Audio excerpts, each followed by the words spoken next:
यही साउन 24 गते आइतबारका दिन काठमाडौँको खुला मञ्च जाउँ 32औं विश्व आदिवासी दिवस भव्यताका साथ सफल पारौँ।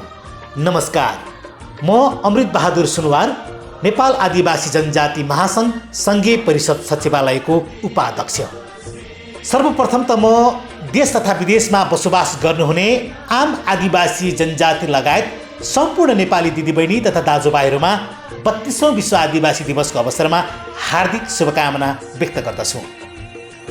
साथै नेपाल आदिवासी जनजाति महासङ्घ सङ्घीय परिषद सचिवालयको आयोजनामा यही साउन 24 गते आइतबार अगस्त 9 का दिन काठमाडौँको खुला मञ्चमा हुन गइरहेको 32औं विश्व आदिवासी दिवस मूल समारोह भव्यताका साथ सफल बनाउन तपाईँ हामी सबै आफ्नो जातीय वेशभूषामा सांस्कृतिक र्याली झाँकी सहित उपस्थितिको लागि सम्पूर्ण आदिवासी जनजाति समुदायमा हार्दिक अपिल गर्दछौँ।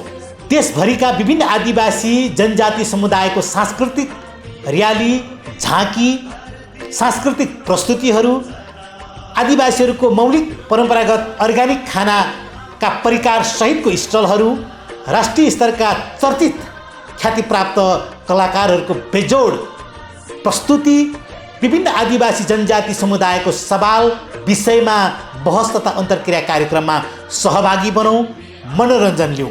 विविधताको उत्सव 32औं विश्व आदिवासी दिवस भव्यताका साथ सफल पारौँ। एकता नै बल हो।